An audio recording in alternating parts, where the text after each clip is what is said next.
bakit po pinagbawalan ni Jesus ang kanyang mga alagad na magdala ng maraming bagay sa kanilang pagpapalaganap sa mabuting balita? Ako po si Father Dion, ang Post-Catholic Chaplain ng Headquarters and Headquarters Support Group, Philippine Army. At ito po ang salita ng Diyos, ang ating gabay.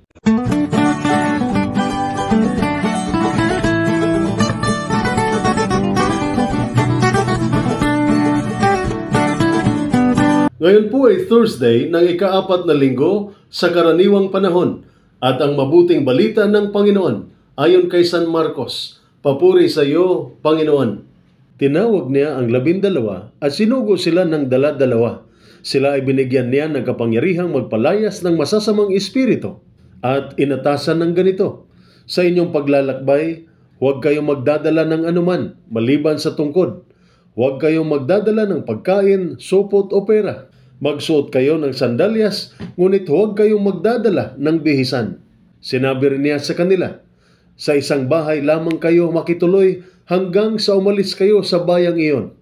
Kung ayaw kayong tanggapin o pakinggan sa isang puok, umalis kayo roon at ipagpag ninyo ang alikabok sa inyong mga paa bilang babala sa mga taga roon. Humayo nga ang 12 at nangaral na mga tao ay dapat na magsisi at tumalikod sa kanilang mga kasalanan. Pinalayas nila ang mga demonyo sa mga sinasaniban ng mga ito. Pinahiran nila ng langis ang maraming may sakit at gumaling ang mga ito. Ang mabuting balita ng ating Panginoon. Pinupuri ka namin, Panginoong Hesukristo.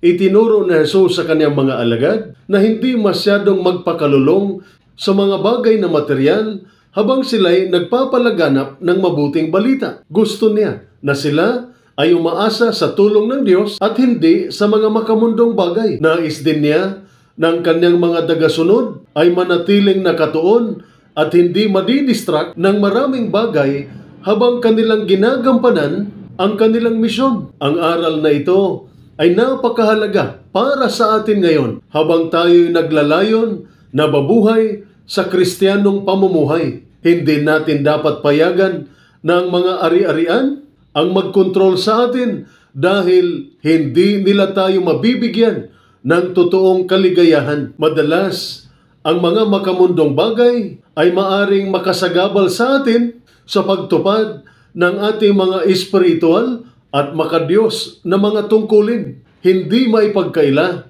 ng mga material na bagay ay nakatutulong sa ating buhay. Ngunit alam din natin ng mga bagay ng mundong ito ay maaring makasagabal sa ating gawain para sa Diyos at para sa iba. Marami sa atin ang hindi na nagdarasal dahil gusto na lamang nating manood ng telebisyon. Marami na rin ang hindi na nag-uusap sa isa't isa dahil laging nakafocus sa kanilang mga cellphone. Mailan na nalulunod sa kayamanan at maaaring maging mayabang. Alam din natin na ang kayamanan ay minsan naging sanhi ng hidwaan ng magkapatid at kaibigan. May isang nagsabi, kung ang mga bagay na material ang iyong tinutukoy kapag sinasabi mong pinagpala ako, wala kang alam kung ano ang tunay na pagpapala. Ito po ang salita ng Diyos, ang ating gabay. Manalangin tayo. Ama sa langit, habang ako'y lumalabas upang maglingkod sa aking bayan at protektahan ang aking mga kababayan, naway ako'y patnubayan mo ng lakas at tapang upang magampanan ang aking tungkulin. Ituro mo ang aking mga yapak at ingatan mo ako habang ako'y nagtitiyagang maging matatag na tagapagbantay ng kapayapaan at kalayaan. Bigyan mo ako ng karunungan upang magawa ang tamang mga desisyon at ang habag na makatulong sa mga nangangailangan. Naway ang aking mga gawa ay magbukas ng pag-asa sa kabila ng mga pagsubok. Dasal ko na sa pamamagitan ng aking paglilingkod, may pagmamalaki ko ang aking bayan at magdudulot ng kaluwalhatian sa iyong pangalan. Amen. At sumainyo at sa inyong pamilya ang pagpapala ng makapangyarihang Diyos, Ama, Anak at Espiritu Santo. Amen.